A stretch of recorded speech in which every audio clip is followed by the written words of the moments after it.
Environ 200 éleveurs de moutons s'étaient donné rendez-vous ce jeudi au pied de la Tour Eiffel à Paris.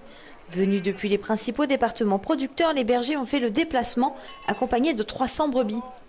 Objectif, demander plus de moyens pour lutter contre le loup, afin d'éviter ce genre de scène tragique. Leur venue à la capitale est significative, afin de sonner la cloche du ras-le-bol.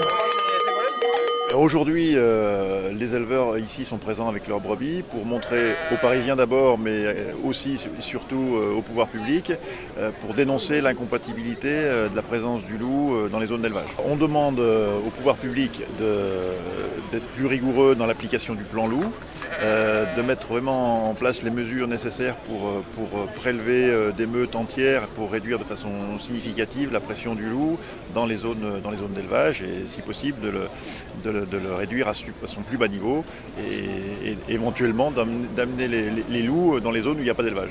Il y a un décret qui permet l'abattage, il y a eu quelques petites avancées, sauf que les prélèvements sont toujours pas au rendez-vous.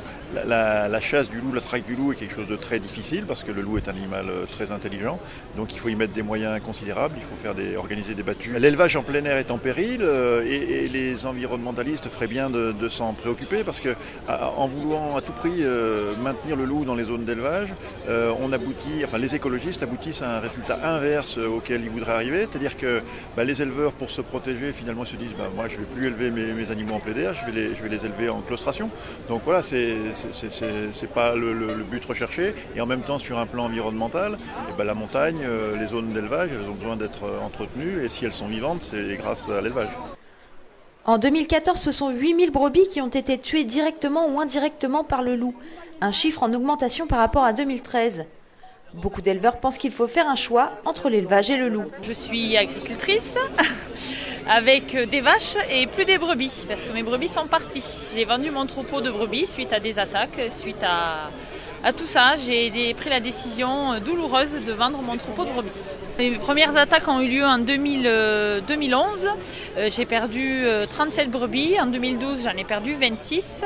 Et donc après 2013-2014, on les rentrait tous les soirs, on les sortait tous les matins. Et donc du travail en plus, avec des enfants, une vie de famille qui n'existait plus parce qu'on n'était plus avec les enfants, on était avec les brebis. Donc voilà, on a pris la décision de vendre le troupeau de brebis, en sachant que je m'étais installée en 2009. Donc voilà, ça fait pas beaucoup après mon installation.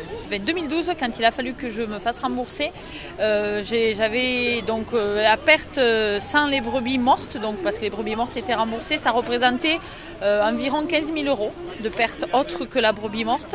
Mais après il y a le coût de la personne, parce que c'est pas qu'un coût financier, c'est un coût moral et personnel. Si on ne fait rien, je ne serai pas la seule à abandonner. À l'issue de la manifestation, les bergers vont réaliser une transhumance jusqu'au ministère de l'Agriculture afin d'envisager avec Stéphane Le Foll un nouveau plan qui exclurait le loup des zones d'élevage.